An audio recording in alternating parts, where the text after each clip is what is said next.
AkronHipHop.com, the ReporterNewspaperOnline.com. And once again, I'm in the building.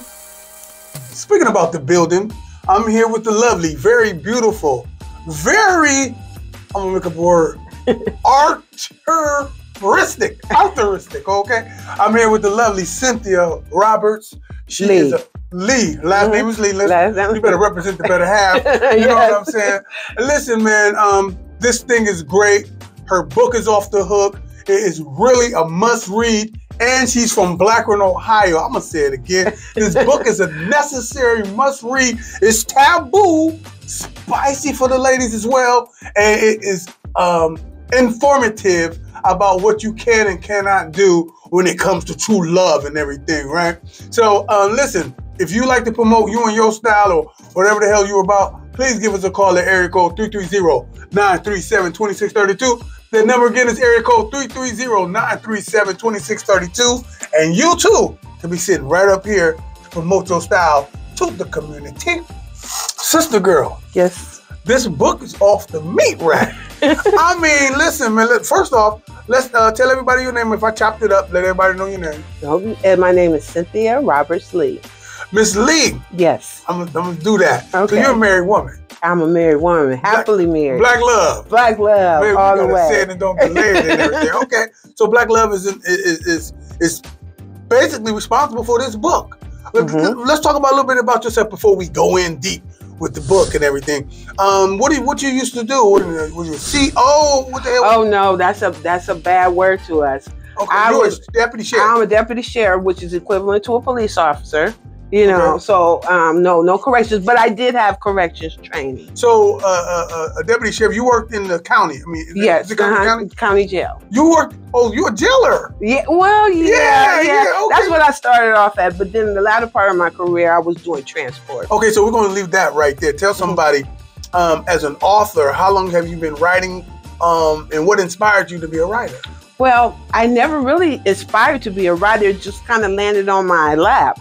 The story that I'm telling in my book, I felt like every time I explained it to someone, they were so intrigued and so amazed by the success of it and the story that they said, "Oh, you need to write a book." Well, you know what? Damn it, I'm gonna read the back of this book. And understand, you guys, these are her words that she wrote on the book to give you a kind of a synopsis of what's going to be happening in Restricted, man. Check this out.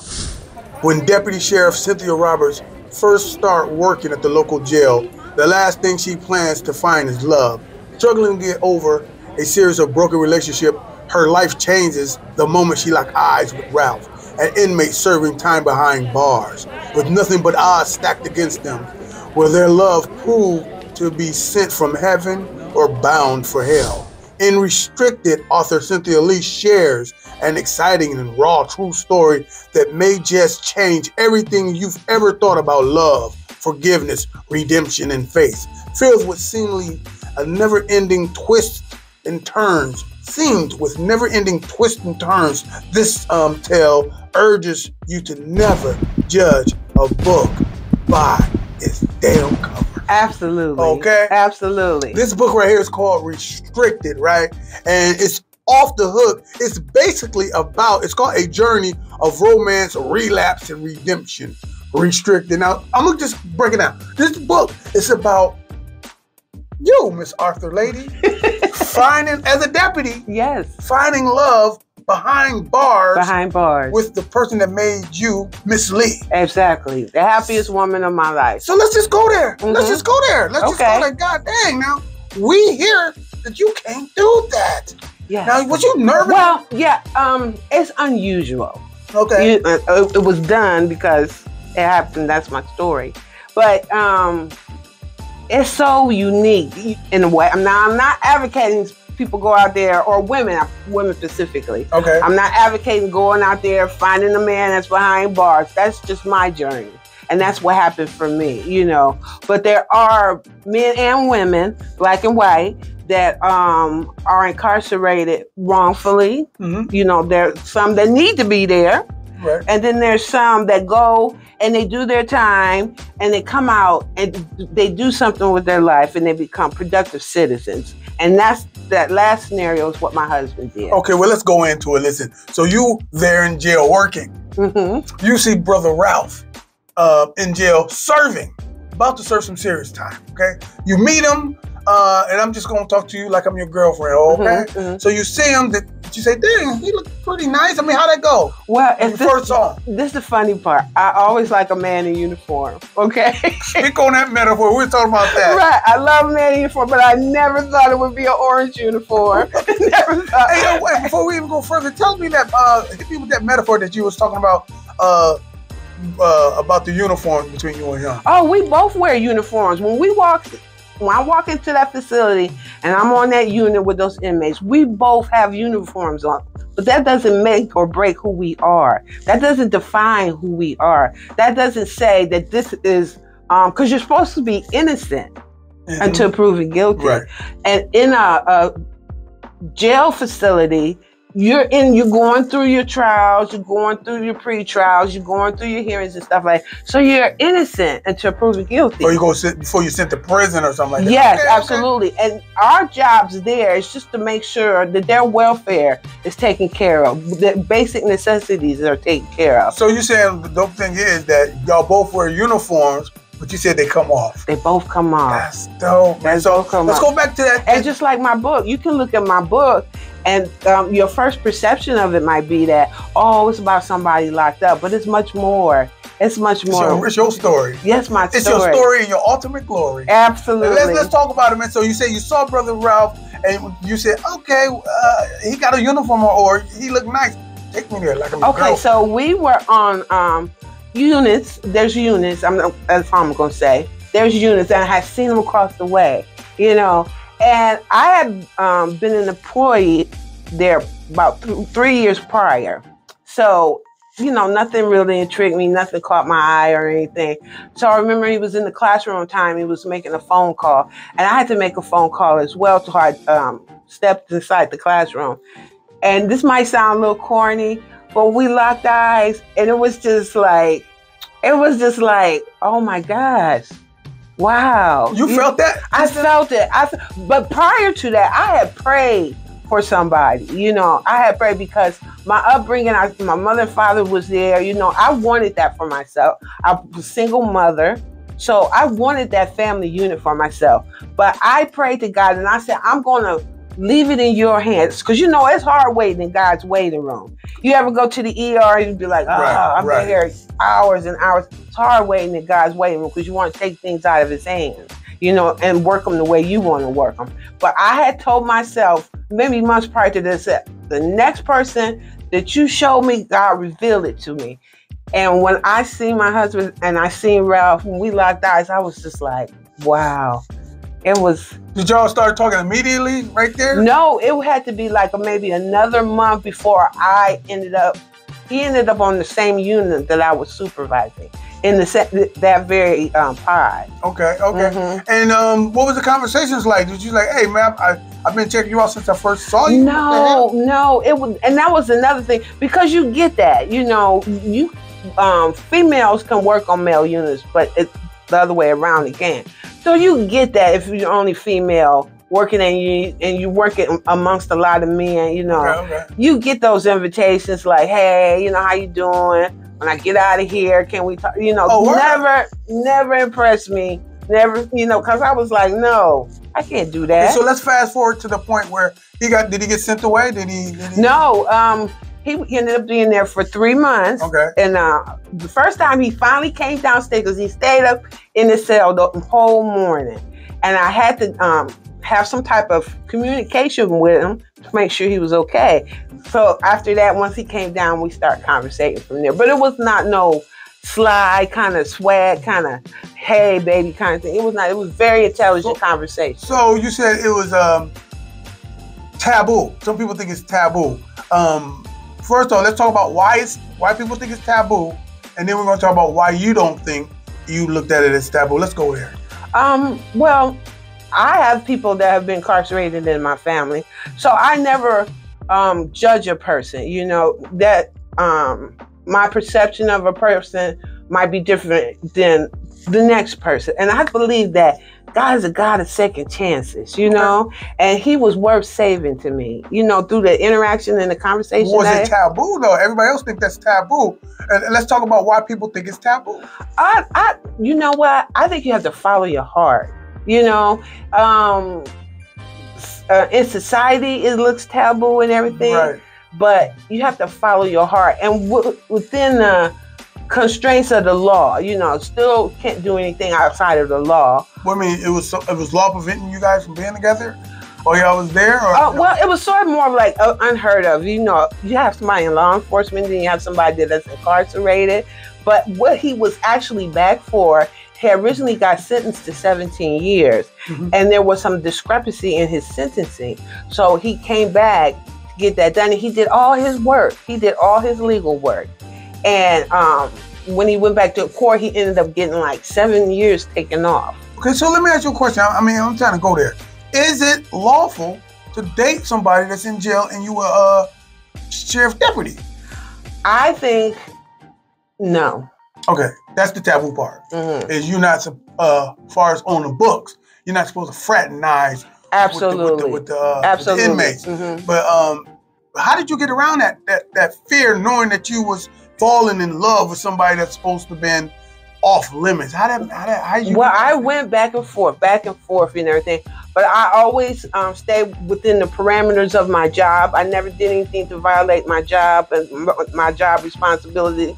When he was at my facility, he was an inmate that I fell for and I cared about, and I grew to have feelings for him because he was only there for like 3 months. Okay. So the growth and development of the relationship happened outside of my workplace. Now you were saying one thing about the dope thing about dating someone is you're supposed to marry someone. I mean, you're supposed to marry your best friend. And you said the great thing about you and your husband is that friendship, that bond, that union was there for a minute before y'all can even graduate physically. Absolutely. Talk about that part. It was 6 years. Okay. It was 6 years. And we had no choice to other than to get to know each other outside of the physical. You know, we had no choice because we couldn't do it in the facility or anything like that. So there was nothing left for us to do but to get to know each other on a friendship and a deep friendship basis. Man. That's dope, man. You connect. And you know, like I think that's what separates the other relationships that I have, because beforehand, you know, after a while, the physical is introduced and everything. Yeah. But we didn't have an opportunity to do that for 6 years. Let me ask you a question, man. Since you're on that level and everything, I like what you said. Your older relationships, you know, when you're dealing with someone traditionally, you know, you talking, you know what I'm saying? The physical get introduced, a couple of months maybe, you know what I'm saying? Before you know it, you locking heads with someone. And then I usually say, you can easily break up with that person because the friendship is not there. I'm gonna say it again. You can easily let that person go because the friendship is really not bonded in trust, love, respect. You told me that with him, that union was cemented in conversation, commitment to the conversation, commitment to somebody listen to this now, commitment to somebody you're rooting for. Absolutely. It's hard to let that person go. I felt like he was worth saving. I felt like he had so much potential in him that he just needed that support system. What do you mean by saving? How can you save a grown man? When I say saving him, I mean that there was more to him than his present predicament. Come on, speak on that. Yes. I think that what he was going through, God was molding and shaping him to later on be a help or an assistance to somebody else. Okay. So this book restricted a journey of romance that didn't happen till after the fact. Yes. Relapse. What the hell is relapsing? And redemption. We know what that is. What's the relapse about? Well, relapse was after the 6 years, he ended up doing a total of 10, but he had done 4 by the time I met him. So total of 10. So when he came out, it was like he picked up right where he left off. And where he left off was he was drinking, he was okay. doing drugs, Okay. and that taste, he got a glimpse of the freedom. Come on now. He got a glimpse of the freedom. So that I'm not making excuses for him. You explaining the story. I'm explaining the story. What it did was it made him realize that the world kept going while he was gone. You know, there were still drugs still out there. There was still alcohol that you can purchase, you know, and he knew that these were his vices, but he felt like since he was gone for 10 years, that he had a better handle on handling it, and the world showed up. Right. And knocked him right in the face. So, and you was there. I was there. You was there to support him. They say the black woman is the black man's backbone, the actual instrument to help him stand correct and erect. You better film me before they kill me out here. Listen, I can keep going. Hey man, so the book that you wrote, man, Restricted, A Journey of Romance, Relapse, and Redemption. You self-produced this thing, yes? Or you have a publisher? Talk about it. Oh, yes. My publisher, Dawn Owens of Owens Publishing Company, was phenomenal. She was God sent. I mean, it just, the way it panned out and the way it happened, she was just God sent. And she worked a year together. And she started off I started off as just being a client of hers. But now she's my mentor, my coach. Her leadership is phenomenal, and she's a really good friend, you know. So she walked me through this journey. The artwork is great.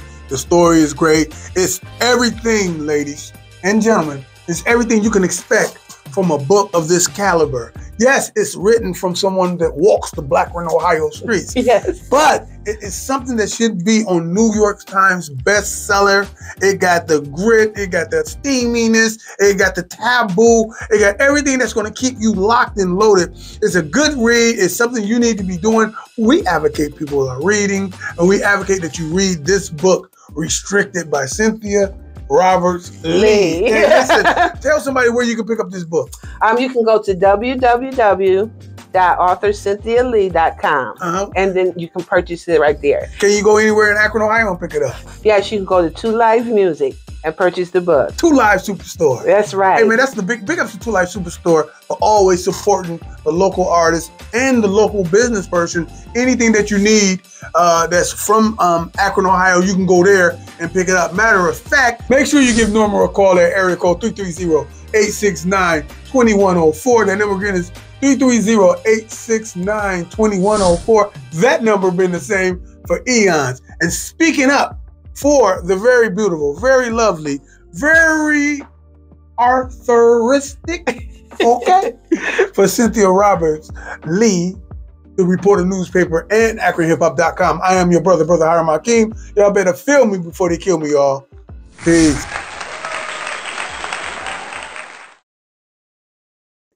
When Deputy Sheriff Cynthia Roberts first starts working at the local jail, the last thing she plans to find is love.